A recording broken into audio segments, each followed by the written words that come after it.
sponsorships and in the merit of our Talmud Torah, the Neshamas should have an aliyah.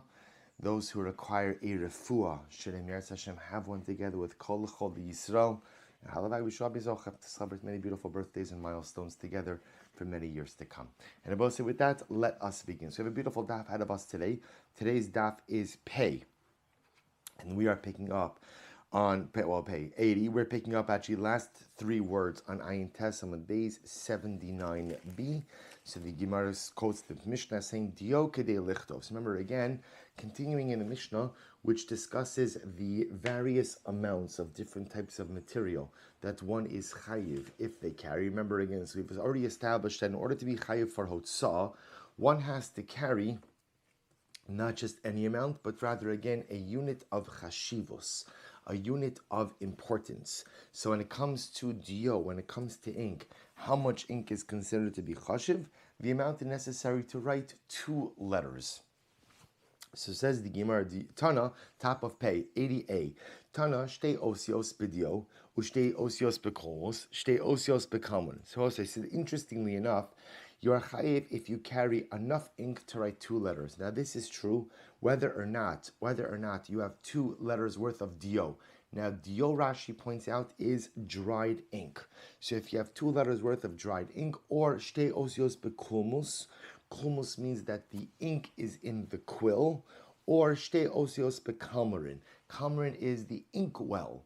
So what it's pointing out is that you're chayiv for transporting a certain amount of ink. So whether that is dry ink, whether that is ink actually in the quill, or whether that is ink in the ink well, if one carries that particular amount, halacha l'maisa, one is chayiv for that on Shabbos. So by Rava asked the Shaila, os achos b'dio, os achos b'komos, os achos b'kamrin mahu.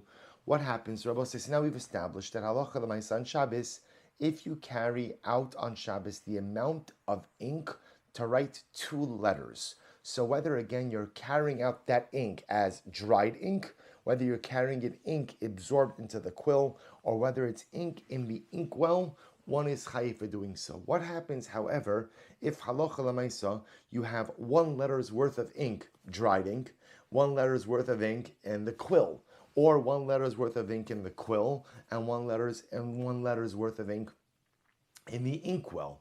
So what happens under those circumstances? Do those amounts of ink combine to form the shear of liability or not? To which the Gemara says, teku. To which the Gemara says, good kasha, but the truth is we're not sure about the answer of that. Okay. Amarella, hotzi shtei osios v'kasam kishu mahalich chayiv. We'll see an interesting case. What happens if halacha l'maisa, one goes ahead and carried out two letters worth of ink, and he wrote the letters as he was walking. Kishu mahalech. Look at Rashi. Shelo amod lafosh detehavi hanachas gufa hanacha afilo haki chayiv deikar hanachas dialak safu. So we'll say, listen to this interesting case. So let's say Ruvain's walking. He's carrying out 2 letters worth of ink. So remember again, I will say, any time that we talk about hotzah, whenever we talk about the concept of carrying or transporting something on Shabbos, one is only chayiv if one does an akira and a hanacha, right? One must uproot the item in one domain and place it down to rest in another domain. So the act of carrying something by itself will not generate liability, unless, of course, one is carrying Dalet Amis and Rosh Hashanah, but even then, one requires the akira and the hanacha. So here's the interesting case. Let's say one is carrying 2 letters worth of ink. And what he does is, imagine this case, let's say he writes the 2 letters on his garment, but he never stopped walking. So that's what it is. Hotzi shtei osios, the kasvan kishu mahalech. So he carried out 2 letters worth of ink. He wrote it down as he was walking. So there was never really a formal hanocha. There was never a formal time coming to rest. So what's the halacha? Chayiv, he's still chayiv. Why? Ksivasan zohi hanichasan. Because we'll say at the end of the day, halacha l'maisa, the act of writing, remember when you write something, the ink itself comes to rest on a surface. When the ink comes to rest on a surface, that is the hanacha. That is the rest. That is the placement of the ink. So what's interesting is as follows.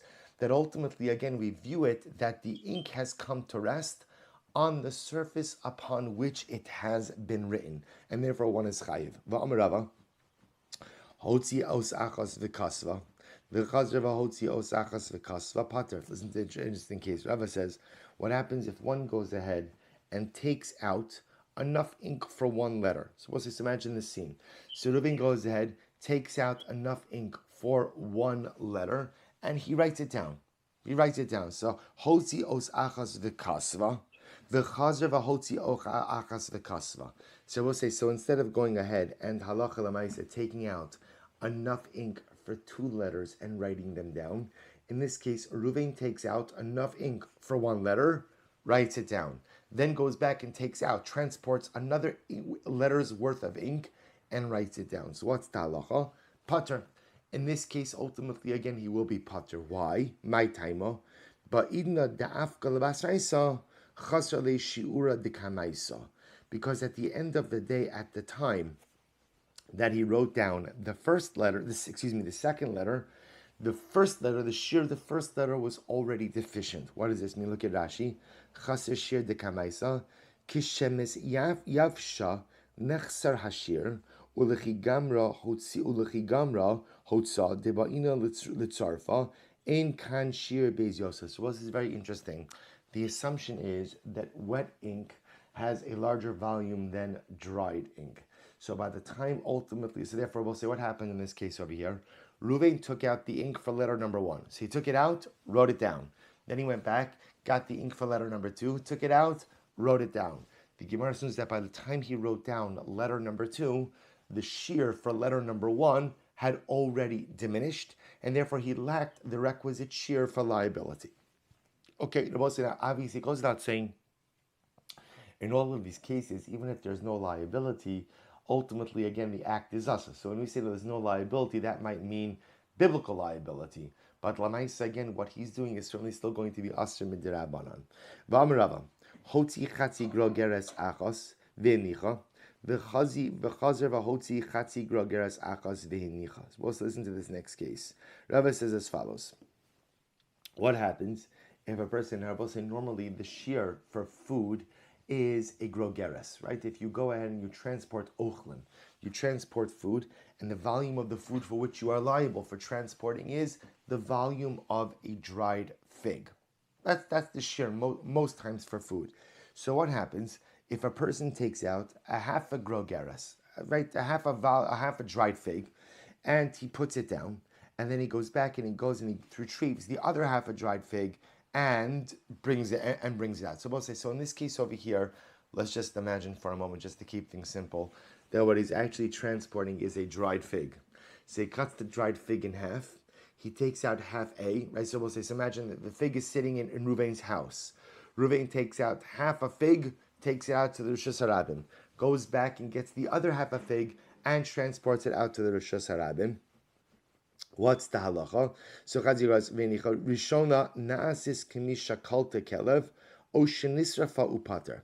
So we'll say in this case, by the time he brings out the second half grogeres, the second half of fig, we view the first half as if it's been destroyed. Literally, again, as if a dog came along and ate it, or as if it burned up in the fire.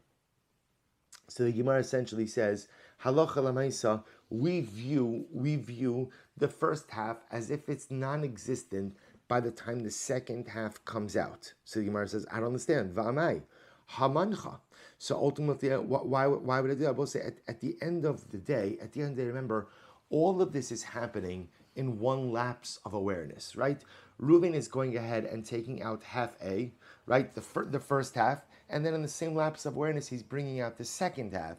It just happens to be that he's bringing out the two halves. Instead of bringing them out as a whole, he's bringing them out in two different acts. But again, it's two acts happening in the same lapse. So if it's the same lapse, at the end of the day, why don't the two halves combine to form the shear of Chiyuv?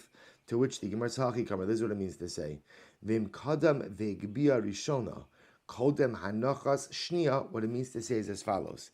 If halacha l'maisa, Reuven brought out the first half, and then before he brought out the second half, he went back and picked up the second half, the first half.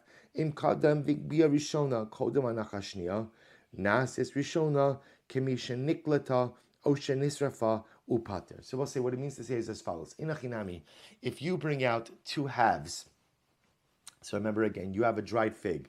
That is the shir for otzah. You bring out one half, and then you bring out the second half.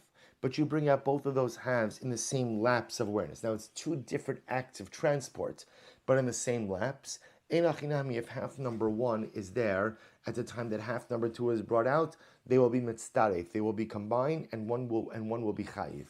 If, however, one brought out half number one, right, and put down half number one, right, the first half, and then before one brought the second half, one went back and picked up and removed the first half, and only then does one bring the second half, then Einachinami, those two halves will not combine to form a shear of chiyuv. Okay, Vamarava.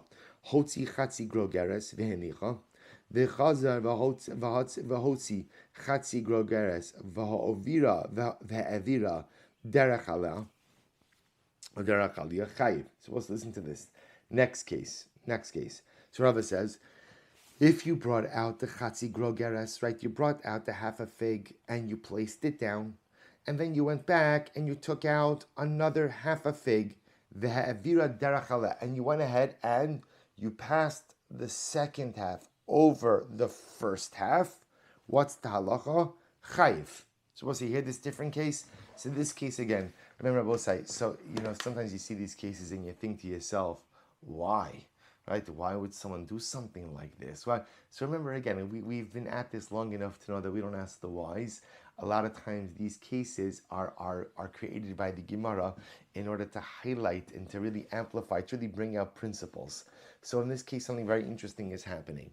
I go ahead and I bring out Chatzi Grogeres, the half of the figs volume number 1. I put it down. Okay, then I bring out the second one. But what I do is, instead of placing the second one next to the first, I pass the second one over the first. Right?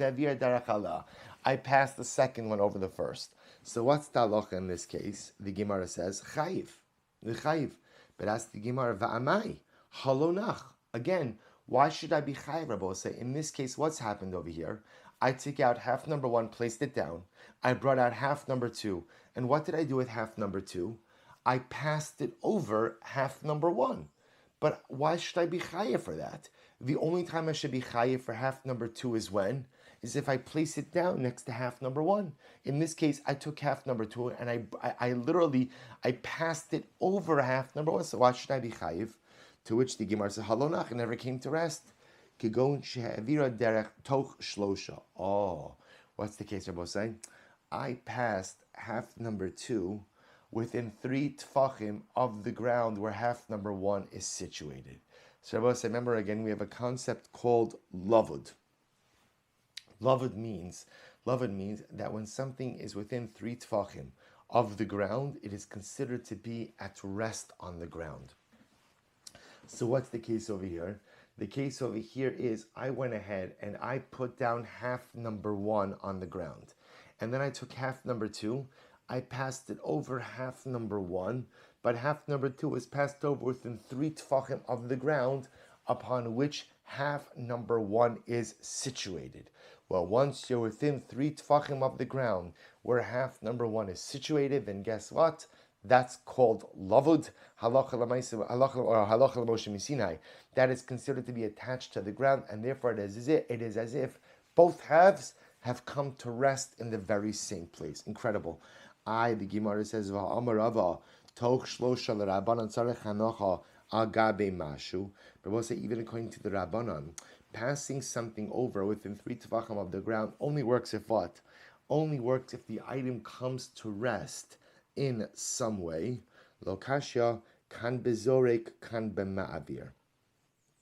Shabbos said the Rabbanan make the following distinction. If something is thrown through airspace, but it's thrown within 3 tfachim, that item does not consider to be as if it came to rest, unless it literally goes ahead and comes to rest on something. But when you are passing an item through airspace, passing it through within 3 tfachim of the ground actually allows it to be viewed as if it came to rest. So what the Gemara is suggesting over here is as follows, which is really quite interesting. So Rava says, if you have the following situation, you go ahead and you take out a half a grogeres of an item. Right, so remember again, we'll say just to clarify our facts. The shear for hotzah is the volume of a dried fig, a grogeres. In this case, your grogeres, your dried fig, is split into 2 pieces.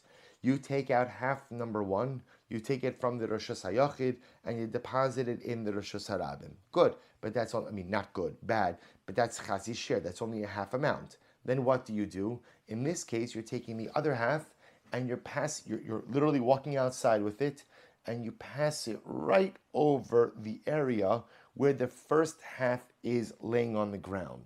So what Rava is highlighting over here is that halacha l'maisa, if you passed that second half within 3 tfachim of the first half, then halacha l'maisa, you are chayiv. Why? Because Lavud says it is as if that second half has come to rest. Again, when an item is being thrown, it's not viewed as if it came to rest unless it literally comes to rest on something. But when an item is being passed through, carried and passed through, then einachinami, if it comes within 3 tfachim of the ground, it is considered as if it has come to rest. So when you pass through the second half, or when you carry through the second half within 3 tfachim of the ground in which the first half is situated, Rava says it is as if you have done a bona fide act of hotzah by carrying out a complete grogeres, a complete vine of a dried fig. Good. Tanrabanon. Hotzi chatzi grogeres, v'chazer v'hotzi chatzi grogeres pela mechad chayiv. We'll say if you carry out the half a fig, and then you carry out the other half in the same lapse of awareness, you will be chayiv. B'shtei ha'elamos, however, if you do it in 2 lapses, pater, then ultimately again you will be pater. So I will say if you do 2 half acts in 1 lapse, you are chayiv. 2 lapses, ultimately again the half acts are not mitzaref, they do not combine, and therefore one will not be chayiv. Rabbi Yossi says, Be'elam echad l'rishus echad chayiv. So Rabbi Yossi says, when do the 2 half acts combine? Only if halacha l'maisa, both of the half items are being transported into 1 rishus, right? Into 1 rishus, into 1 domain. However, l'shtei rishuyos pater. But if you're transporting it into 2 different domains, then you will be pater. So we'll say that almost seems to be a bit intuitive.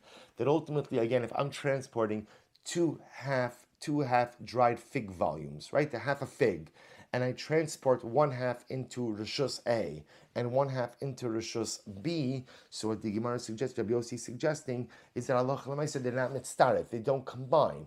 The only time 2 half acts could combine into 1 act is if A, they happen in the same lapse of awareness, and B, they're both being transported into the same exact domain.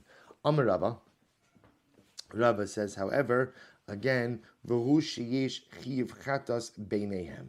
That is only true when what? That is only true if so we'll say, when do we say, this is interesting, when do we say that if the 2 halves are being transported into 2 different domains, then halacha l'maisa, they're not mitzvah if they don't combine?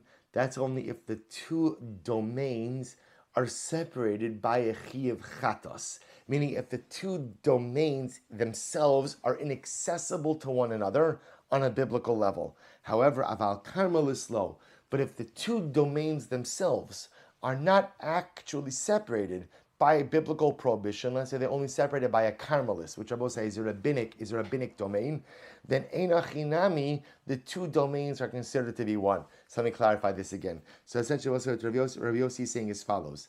Halacha l'maisa, if you transport 2 half shiurim into one, if you transport 2 half shiurim in 2 different times, so if they're transported in the same lapse of awareness, they can combine. But that's only true if they're transported into the same domain. If they're transported into 2 different domains, then the 2 halves can't combine. But then we further clarify that. What does 2 domains mean? 2 domains mean 2 different reshuyos that themselves are separated by another biblical domain. That makes them 2 domains. But if you have 2 domains that are not separated by a biblical domain. I will say, for example, let's say you have two private domains that are separated by a carmelis. A carmelis is a rabbinic domain. Then Enoch Inami, for the purposes of Otsah, those two Rishos Hayachid could be counted as one domain, and the two halves transported to those two Rishos Hayachid ultimately again would combine. Okay, interesting idea. So Abaye says, no. Afilu Carmelis. Even if a Carmelis goes ahead and separates them, that's enough to make them into two separate domains. What would be an example ultimately again of where you could have an area that is separated but not two domains? Pisla. For example, if you were to have a very large piece of wood inside one of the domains, so let's say you were to go ahead and transport one half of a grogeres on one side of the piece of wood, the other side of the grogeres on the other side of the piece of wood, even though the domain is split, for Hilchos Shabbos, they are still considered to be one domain, and the two halves therefore would combine into one. The Rava says afilu pisla. Rava says even a large piece of wood would split the domain into two domains. Va'azda Rava l'tamei the Amarava Rishos Shabbos kirishos Gittin damyo. Because Rava says that Shabbos is like Gittin. So I will say a little bit of a crash course on Gittin over here.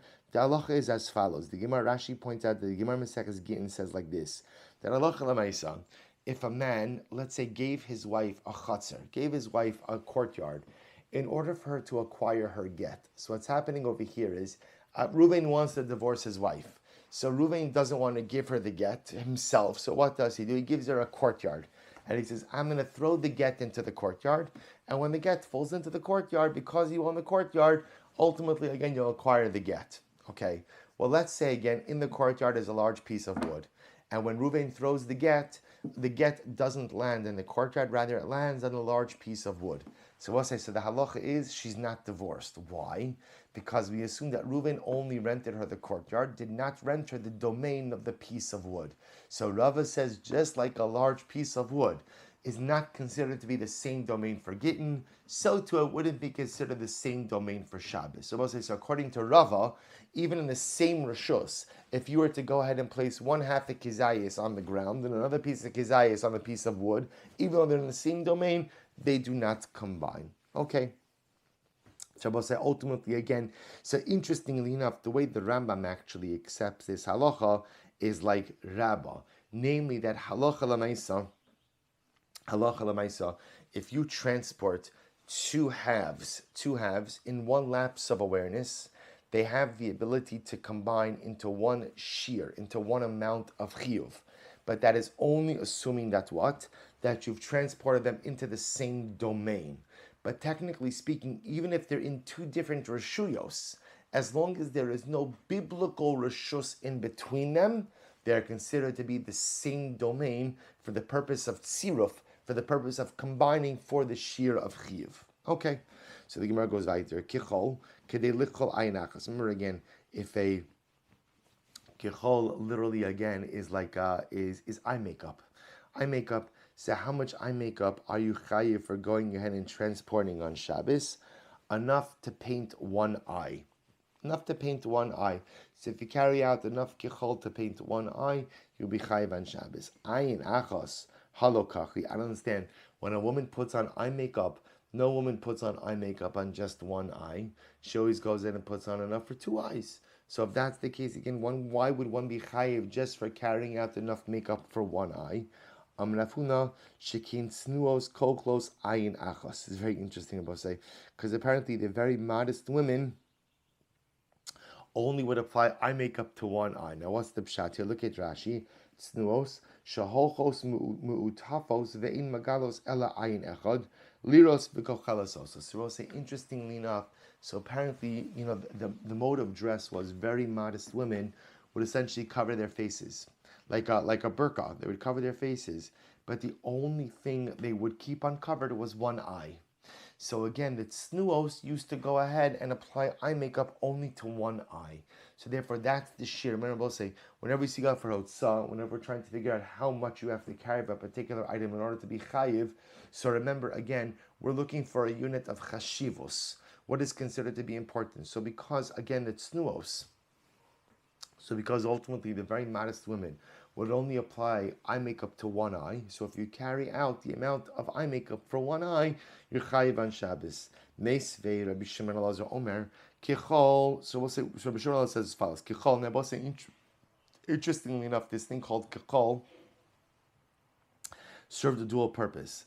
Imlu refuah, sometimes again it was used as like an eye ointment for some type of eye malady, right? It was used like an eye salve. So the Gemara says, Imlu refuah, if you're doing it for medicinal purposes, then you're chayiv kedei lichol ayin achas.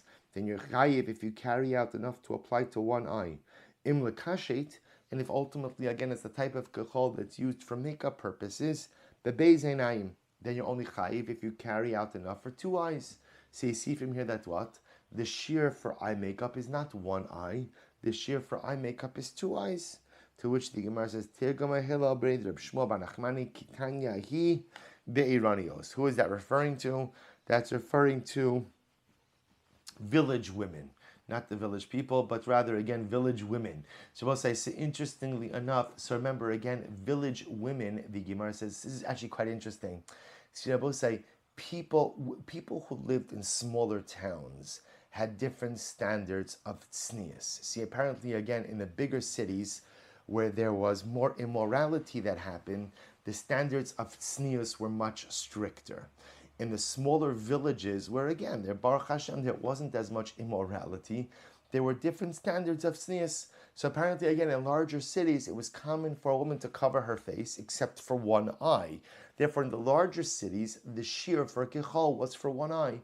In the smaller villages, where again, Baruch Hashem, there was much less immorality, women went around with their face uncovered.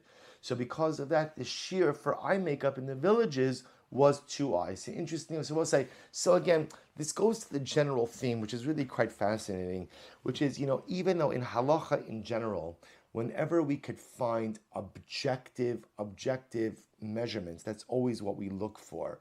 But interestingly enough, when it comes to these dinim in Shabbos, so this is a din in chashivos, how much of a particular item is considered to be important. And what you begin to see is that halacha l'maisa, importance is very relative. So halacha l'maisa, again, what's important in the city is different than what's in the village. Okay, so the Gemara goes weiter. Sorry, let me just shut this off. So the Gemara goes weiter. So the Gemara says, Shaiva, kadei litin al pi nekev katan. So remember, wax, enough to go ahead and put on a small opening. Tana, kadei litin al pi nekev katan shayayin. So we'll say, how much wax are you chayiv carrying? Enough to plug up the hole, ultimately, again, on a barrel of wine. Devek, kadei litin berosh hashafshaf. Glue, enough to, if you carry out enough to put on the board. So we'll say, what is this talking about? Tana, kadelitin brosh shafshaf shebrosh kana shal sayadin. So what's interesting? So apparently this was a type of Talmudic bird trap. So what would you do? How would they trap birds? They would take a board. They would take a board and they would go ahead and they would apply glue on the board. What would then happen? Birds would then come and land on the board and ultimately, again, get stuck on the board. They would get glued to the board. So that's enough glue to apply to the board. So the Gemara says, Zefes v'gafris kedei lasos. So we'll say, so remember again, so Zefes and gafris. So what about pitch, right, and sulfur? Tana kedei lasos nekev katan. It was enough ultimately, again, to make a small hole. So remembering it was from the Mishnah. This is if you had if they had like a bottle or a vial of mercury, so enough to go ahead and create the small hole so that the mercury could come out slowly without dripping out quickly. Charasis, kadei lasos pikur. So also when it comes to charasis, clay, enough to go ahead and make the opening. Pikur, remember again, was the utensil that was used to keep molten metal. Whether it's metal, whether it's gold. So we'll say, so Pikor was the opening of this area. So enough clay to make the opening. L'meimra, the shir Rabbi Huda nafish. So we'll say, you're telling me then that in the Mishnah, Rabbi Huda's shir is larger than Tanakamo. Ha kamalon the shir the Rabbanon nafish. But we generally have thought that in the Mishnah, the shir of the Rabbanon was even more disnan. Rabbi Huda omer kedei litol heimenu midas min alakaton. Ema rather say kedei losud pitput kira kitana. rather say that ultimately, again, it's enough clay to be able to make a tripod for a small stove. Okay?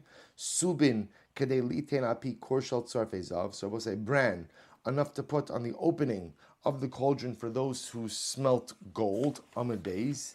Tanrabanan hamotzi shir kedei legabel boasatit kedei lasos pi korshal tzarfezav. So the Brisa says, ultimately, again, how much bran are you chayiv for going in and taking out? Right, the Gemara says over here, subin, right? Enough to go ahead. One who goes ahead and brings out the amount that you need to go ahead and knead or titis like mortar. Lasos pi korpeit sarfezav. So you're chayiv if you bring out enough bran necessary to go ahead and make the mortar in order to fashion the opening of the smelter's cauldron. Okay, sid kedei lasud. So we'll say ultimately again plaster, enough to plaster. Tana kedei lasud etzba kitana. So we'll say, interestingly enough, this is very interesting. So remember the Mishnah said, and the Mishnah was a bit ambiguous, how much plaster are you chayiv for taking out? Enough to go ahead and put on the small limb. So the Gemara says, what does that mean? Tana kedei lasud etzba kitana shebebanos. For Shabbos you're chayiv if you take out enough plaster for putting on the small finger of a young girl. What does this mean? Amrad Hudamarav, Benos Yisrael Sheigila Pirkan, Velo Hegila Shanim. Supposed to listen to this. The Gemara goes to the following situation. What happens if you have a girl who exhibits signs of physical maturation? So she's sprouting hair as a sign of physical maturation, but she hasn't yet reached the age of maturation. Suppose you have a girl who is maturing physically early, before she reaches the age. And as a result, she's embarrassed. She doesn't want to have this body hair before it's age appropriate for her. So the Gemara discusses the different types of depilatories, of hair removal, that they use specifically for a girl who wanted to remove unwanted body hair. So what would they do? Benos aniyim, toflos osan besid. So both say, meaning girls from poor families, they used plaster as a depilatory. It's interesting. So apparently plaster is good for hair removal. So they would use plaster.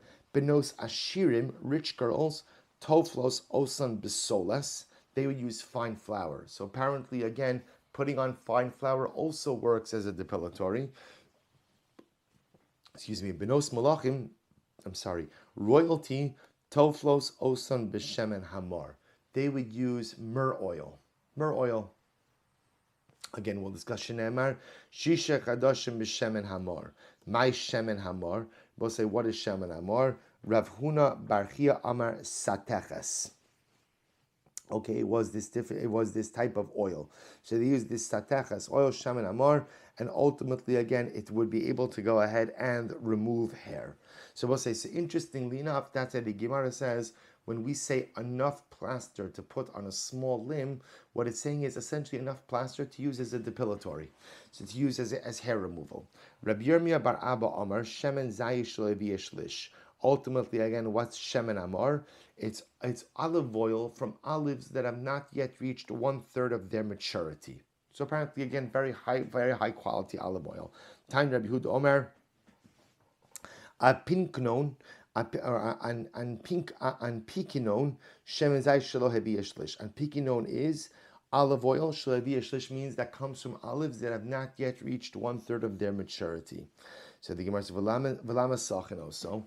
Why do women specifically use this type of oil? Shemesher es hasear. It has the ability to remove unwanted hair. Uma'adin habasar. And in general, it makes the skin very soft and radiant. Suppose the Gemara tells a story. Rav Bibi Havile Barta. So Rav Bibi had a daughter, and he wanted his daughter to be, very attractive, so that she could attract a good marriage partner. So what did he do? Tafla Aver. Ultimately, again, he had her apply this oil, right? This olive oil, what the Gemara calls the sateches, or the shemen hamor, or the apikinon, on each limb of her body. Shakal ba dalid meas zuze. As a result, ultimately, again, she was so beautiful that mamish, there were men vying for her hand in marriage, that people were literally offering exorbitant amounts of money, like 400 zuz, to marry her. So what happened? Rabbi Bibi had a neighbor. Hava hahu nachri bishvuse. So Rabbi had a Gentile neighbor who saw what happened. So the guy said, you know what? I want men to want my daughter as much as well. So what did he do? Tafla bechadzimna. He had her apply oil on her body, but all at once. Umesa, and she died. Now, apparently Rashi points out the chap with this oil is it raises body temperature. So you have to be careful, and therefore to only put it on one limb at a time. Aver. So this non-Jew made a mistake and had his daughter put on the oil all at once. Apparently, again, her body temperature raised to dangerous levels, and she died. Amar, and the guy said, Katu Rabibi Labarti. He said, Rabibi killed my daughter. Now, obviously, I will say Rabibi didn't kill his daughter, but he was very upset, very distressed, because here all he was doing was mimicking that which Rav Bibi did. Yet for Rav Bibi, again, it allowed his daughter, right, to command, right, many marriage proposals. And Nebuch, for his daughter, she died. Amra Nachaman, Rav Bibi Dishasi Sheikh Rabbayin Banse Tafla. So this is very interesting. It says Rav Nachman says Rav Bibi. In Rav Bibi's home, they drink beer. So because they drink beer, that's why ultimately, again, his daughter requires olive oil. Anan delo shasinan shikra lo bayin ban santafla. But ultimately, in our home, ultimately, again, where we don't drink beer, halacha l'maisa, again, we don't have to go ahead and have our daughters engage in this process. Rashi points out, sheichar mashchir umar beseir. Apparently, again, drinking beer causes excessive hair growth and darkening of hair. Okay, good to know. So Lamais again, so the Gemara says, Rav Nachman said, Rav Bibi, you only needed to do this because they drink a lot of beer in your home. But if you don't drink a lot of beer in your home, then you don't need this process. Good. The Gemara goes right there. Rav Yehuda Omer Kedei Lasud Kilkul. So ultimately, again, Rav Yehuda said enough to go ahead and literally schmear kilkul. So then we're gonna see what this means in just a moment. My kilkul, umay andipi. So we'll say, what's the meaning of these terms used in the Mishnah? Amarav tzida, ubas tzida. So Rav says it refers ultimately again to the temple and the area right beneath. So we'll say, remember again, this is still talking about the amount of plaster that you're chayiv for carrying out on Shabbos. So Rabbi Yehuda says it's enough to go ahead and put on the kilkul. So the Gemara says, what's kilkul? Andipi. So both say the Gemara says Andipi. My Andipi. Amarav Tzida. It refers to the temples. Ubas Tzida. And the area right beneath the temple. So both say, interestingly enough, they were using plaster not just for building purposes, but interestingly enough, we're using plaster for some type of depilatories as well. Lememra, the shir Rabbi Huda Nafish. They tell me that Rabbi Huda's shir is larger than the Rabbanon. Hakaimal and the shir the Rabbanon Nafish. Ultimately, again, we established before that the share of the Rabbanon is more. So the Gemara says, how can the share of the Rabbanon nafish? The Gemara says, we'll say first white line, pay amud base 80b, zuta mid Rabbanon, v'nafish mid Rabbi Nechemya. Rabbi Yehuda's share is less than the Rabbanon's, but ultimately, again, it is more than Rabbi Nechemya. Says the Gemara, Meisvei Amarav, Niran Devi Rabbi Yehuda, B'chavut, V'divrei Rabbi Nechemya bebeitzas hasid. So the Gemara says, so Rabbi says, Rabbi Huda's words seem to be more clear. Bechavut. Rashi says, Chavut, sid hanimuach b'mayim harbe du asay lasid kilkul. So Rabbi Huda's share seems to apply with dissolved plaster or liquid plaster, and Rabbi Nechemya's share is when you're using a lump of plaster. These sakadai tchad sidu bas tzida. So we'll say ultimately again, but if you hold that kilkul ultimately is the temple and the area right beneath the temple, that amount is used ultimately with a lump of plaster, not with liquefied plaster. Ela Amar Yitzchak Amar Rabbi Ami Andipa. What's Andipa? Rashi says Andipa klicheres v'lo dadin achas lamala v'achas lamato ukisherotze lemaloso sosim es hadad atachton. So I'll say ultimately again, what does kilkul refer to? It refers ultimately again to a large barrel with two spigots. And the idea is that when you don't want any liquid to come out, you plug up the spigot. So what the Gemara is suggesting over here is, what does the Mishnah mean when it says enough plaster to go ahead and literally again for kilkul?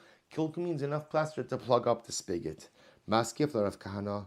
V'chi adam osema osav and paros. So says the Gemara. Rav Kahana says, does a person go ahead and literally cause himself a loss like this? Now, the idea over here is everyone knows that if you plug up the spigot of your barrel with plaster, what happens? Wine eats through plaster. So if you go ahead and you plug up your barrel with plaster, ultimately, again, the wine is going to drip out. Elam Rav Kahana shnosos. Rather, Rav Kahana says it's shnosos. Rashi says, Simonim kli cheres gadol, yesh bo blitos, blitas k'minei gozim kitanim, ad kan l'sa'ah, ad kan l'sasayim, v'sadin osa b'sid. So we'll say, rather again, Rav Kahana says, what's kilkul? Kilkul means like this. If you have a measuring utensil, so what you would do is you would put on measurements on the utensil. So what they would do, Rabbi say, is that they would go ahead and put plaster in those areas by the measurements to make the measurements a bit more pronounced. So the Gemara says, Kidisnan, shnosos hayu behin, ad kan lepar, ad kan la'ayil, ad kan lekeves. Because we'll say literally again, they had plaster protrusions, right? Plaster protrusions, marking off the measurements for the karbanos. For the hin, here's the amount you have to use for a par, here's the amount you have to use for an ayil, here's the amount you have to use for a keves. Vi baisema, my andipa, what's andipa? Afusa. It's an afusa. We'll say, what does that mean? V'chi ha dahu bar galil, di'ikla lebavel. There was once a certain man from the Galil who went to Bavel. And they said to this guy when he came to the base medrash, why don't you teach us about the Maaseh Merkava? And I will say the Maaseh Merkava is the esoteric vision of the Navi Yechezkel. Amr lehu edrosh lehu. He said, I'll darshan for you, just like Rabbi Nechemiah ultimately again went ahead and darshan for his friends. What happened? V'nofek ar isa min kosel umachse ba'andipi, and the hornet came out of the wall and stung him on his forehead umis, and he died. V'amrulei min dilei dolei, and they said he did this to himself. Rabbi said just nothing to do with this topic, but Maaseh Merkava, the esoteric vision of Yechezkel, is something that we do not speak about or darshan or learn about in public settings. This individual took it upon himself to go ahead and learn about this in a public setting, and as a result, the Gemara says, caused his own death. Now, remember, this has nothing to do with our Gemara except for a definition. The Gemara is suggesting what's andipi? Andipi is the forehead. That ultimately, again, how much plaster are you chayiv for transporting out on Shabbos? The enough ultimately, again, to rub on the forehead. Good. So we'll say the Mishnah goes weiter. Mishnah, so we'll say still continuing on the same topic of how much do you have to carry out of a particular item in order to be chayiv. Says the Mishnah, Adama kechosim hamartzufin div Rabbi Akiva. So Adama, we'll say if you carry out earth on Shabbos, how much are you chayiv? So enough to carry out kechosim hamartzufin. Rashi says martzufin sokin shaosin miklipas eitz gadol v'chosin mosel. So we'll say, so as we're going to see, martzufin are large sacks, cargo sacks that are made from some type of wood. Again, we'll see what they're made we'll see about this in the Gemara. And ultimately, again, you seal it with something. So what they would do is they would make a seal made out of earth. So enough earth to create the seal over cargo sacks. That's what you're chayv carrying out on Shabbos. Rabbi Akiva. No. Enough earth to create a seal for a letter. Zevel v'chol hadak. What about zevel? We'll say is manure or compost, right? Fertilizer. Or chol hadak, fine sand. How much are you chayv for carrying out on Shabbos? Kadei lazabel kalach shel kruv. Enough to go in and fertilize one stalk of cabbage. Rabbi Akiva. Chum the chum say no.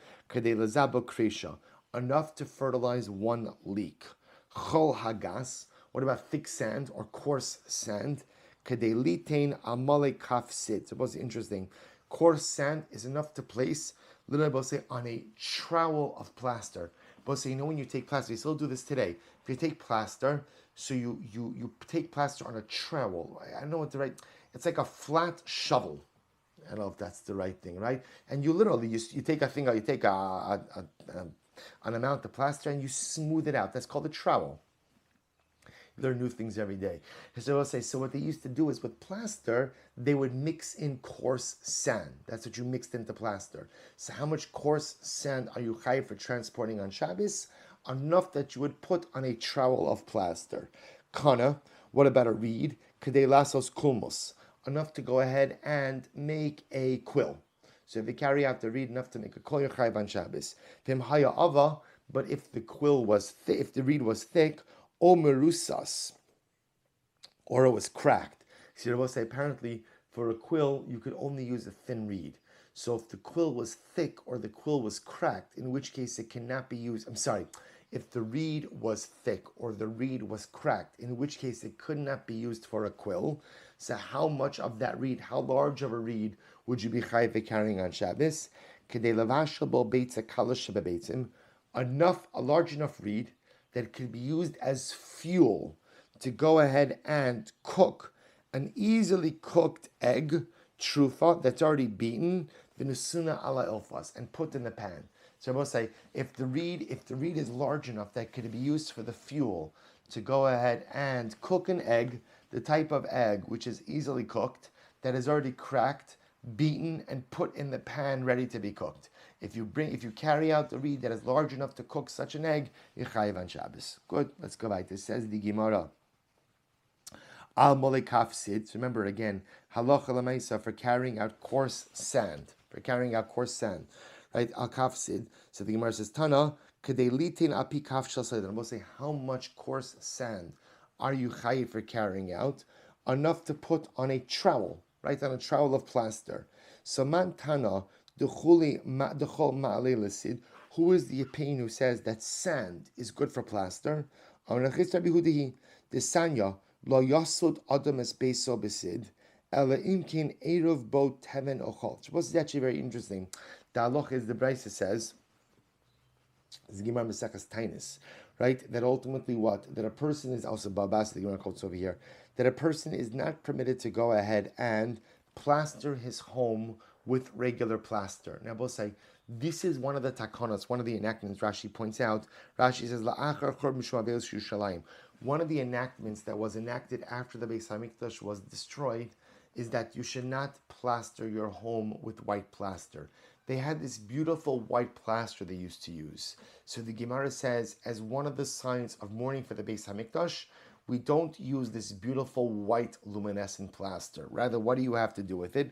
Lo yasud adam as beiso besid ela imkein eruv bo tevel ochol. You have to mix in straw or sand into the plaster. What does that do? That apparently diminishes the whiteness of the plaster a little bit. Rabbi Huda says teven mutter. Rabbi Huda says you can mix in straw, but you can't mix in sand. Chol aser. Ultimately, again, we'll say why? Because halacha l'maisa, when you mix in sand with plaster, that actually makes it into trachsid. Trachsid is actually considered to be a better form of plaster. Rashi says trachsid sid chazak umiskashi yotzer mishimu irivo. So I'll say, Rabbi Huda says, no, you can't mix in sand because even though sand may diminish the color, it ultimately betters the quality of the plaster. So the only thing you could do is mix in straw so as to diminish color and quality. Rava Amar Afilu Temer Rabbanan Kilkulo Zehu Tikuno. The Rabbanan say even you could still mix in. You could still mix in ultimately again. You could still mix in the sand because at the end of the day, even though it strengthens the plaster, it diminishes the color. Then we'll say again, so leaving aside the halachas for the churban, ultimately again what you see from here is that sand is beneficial to plaster. Therefore, halacha l'maisa, the amount of coarse sand that you are chayav for transporting on Shabbos is the amount that you would mix into a trowel's worth of plaster. So actually, just as an aside, if you look at Rashi's kilkulo zaytikuno di ilav demikalkele umashchiro lo haya mishteri hilchach al karch. So the idea over here is, even if you want to say that lamaisa, the mixing in of the sand into the plaster actually benefits the quality of the plaster. Halacha lamaisa, halacha lemaisa, the diminishing of the color still takes care of the zecher lechurban idea. So we'll say, whereas the halacha of a zecher lechurban is that a person should not use that luminescent form of plaster. So we'll say this is actually very interesting because this is all part of the halacha that the Gemara brings down of leaving an amma by amma, right, an unfinished square in your home. So the Gemara brings down that when painting your home or when plastering your home, you should leave an amma by amma square unfinished, zecher lechurban, to remember the destruction of the Beis Hamikdash. So the Aruch HaShulchan actually discusses this. He says, I don't understand. He says, how come people don't do this today? Whereas in Eretz Yisrael, you see this a lot, that people leave an amma by amma, right? A square unfinished. Usually, again, right when you walk into the home, you leave it unfinished. But the Aruch HaShulchan points out, he says, in Chuzar, outside of Eretz Yisrael, rarely do you see people doing this. So he says, why not? Remember again, this is not a halacha that's unique to Eretz Yisrael.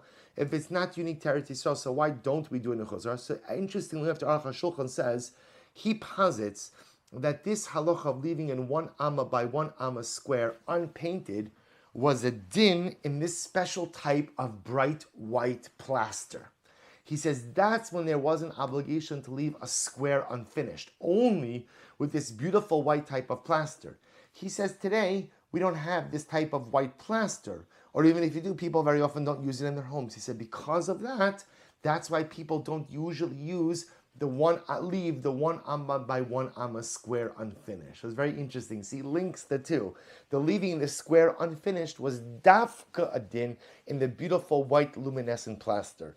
But because we don't usually use that for our building materials today, therefore the one amma by one amma square, the Aruch HaShulchan posits, does not apply. But say, just as an aside, you could fulfill this halacha in a lot of different ways. The Aruch HaShulchan brings down anything you do zecher lechurban. So, for example, if you have a square in your home, or you have a picture, something that reminds you of the churban, you could fulfill the amma by amma obligation in your home like that as well. Okay, let's finish. V'imhaya ava. I'm sorry. Kana kedei lasos komos. So a reed, you're chayiv if you carry out the reed that is large enough, ultimately again to go ahead and make a quill. Tana komos hamagia lekishreish es ba'osab. It has to be a quill that is large enough to get to the joints of your finger. By Ravashi, kesha alon and kesha tachton, is that the upper joint to the lower joint, or which joint of the finger is that referring to? Teku. We're not sure. So we know that the quill has to be a certain size, but apparently not immediately sure which size. And ultimately, again, if it was thick. So remember again, if it's so thick or if it's cracked that it can't be used as a quill, so it has to be large enough to what? To serve as the fuel, to cook an egg that is easily cooked, that is already cracked, that is already beaten, and that is already in the pan. So says the Gemara, Tana trufa b'shemen unasina be'elfas. So the quill has to be the type large enough to serve as a heat source, to cook up an egg that is already beaten, already mixed with oil, and put in the frying pan. Amar le mar bereid ravina lebrei mishmir lecha beitza kala mahi. When the Mishnah says an easily cooked egg, what kind of egg is that? What kind of egg are we referring to? Amar le bi'asa de tziltzala. Bi'asa de tziltzala. Rashi says it's the egg of a small bird. Apparently, again, the egg of a small bird has the ability, is cooked easier, or I should say, is cooked faster. So my time, mishum dezutra, because it's small, because the egg is small, the bird is small, therefore it's easily cooked. Ema tzifirta, so maybe it refers ultimately again to a tzifirta. Tzifirta literally means like a hummingbird. Ishtik. Amrle midi shmir lechabaha. Did you hear anything about this? Amrle hachi amrav sheshes beitzas tarnagolas. In fact, it's actually referring to a chicken's egg. Chicken's egg, apparently, again, is an egg that is most easily cooked. Oh my, karula beitza kala. So ultimately, again, why do we call this an easily cooked egg? Shiuru chacham, because the rabbi said, ein lecha beitza kala levashel yotzer mi beisas tarnagolas. Apparently, again, it said of all eggs, the egg that cooks easiest, quote unquote, the egg that cooks fastest is going to be a chicken's egg. Umayshna kol shiuri Shabbos kigrogeres. So I will say, why is it that in general, so ultimately again, the shear for all other food items is always a dried fig. As we said before, it's always a dried fig. And yet here, ultimately again, it is going to be an egg's worth. Right? Remember again, you're telling me that the shear for carrying a reed on Shabbos, which is a large reed or a cracked reed, which cannot be used for a quill, is a reed that ultimately, again, is the size that could serve as fuel to cook up a chicken's egg that is already cracked, mixed with oil, and put in the frying pan. Put in the frying pan. So halacha l'maisa again, why by all other food items the shear is a grogeres, the shear is a fig, and yet here you're telling me that the shear is an egg? What's the pshat? Amar lehachi amar Rav Nachman ki grogeres mi beit zakala. Now what it means is you don't even have to be able to cook the whole egg. What do you need to be able to do? You need to be able to cook the dried figs volume of an egg. So I'll say, interestingly enough, what it turns out is that halacha l'maisa. So I'll say, here is hilchos reeds, right? So halacha is if a reed is usable for a quill. So if it's the type of reed that can be used for a quill and it reaches the joint of the finger, we're not sure which joint of the finger, then if you carry out a reed that size, you are chayiv. What happens if the reed cannot be used as a quill? Then you're only chayiv if you carry a reed that is large enough to serve as fuel to cook a chicken's egg that is cracked, mixed with oil in the frying pan, and you don't have to cook the whole egg. You just have to be able to cook a dried figs volume of that egg. So we'll stop over here. So I want to point out, we hear this and we say, that makes absolutely no sense. So what's the shear? So obviously you have to understand something. When Chazal said these shiurim, that's because these shiurim were things that people understood and made sense. This was the vernacular. So when you told someone that on Shabbos you're chayiv if you carry a reed of the size that's large enough to go ahead and cook a chicken's egg that's cracked, that's in the pan with oil, and not even the full egg, but only a dry volume, you would say to someone, they would say, okay. Now I understand. So for us, we're obviously removed. So these shiurim are not the vernacular for us, but just so you understand, the way Chazal created the shiurim was a way that common people would understand. So for the common individual, giving this shir was a way for them to remember ultimately, again, the shir for carrying the reed on Shabbos. So we'll say, Yashakayach, we'll stop over here for today. Meretz Hashem, we'll pick up at the Mishnah. And Meretz Hashem tomorrow back to our regular schedule, 5:45 a.m. Tzidkas HaTzadik, 5:55 a.m. Daf Yomi. Yashakayach, wishing everyone a wonderful and enjoyable day. Shkayach, everyone.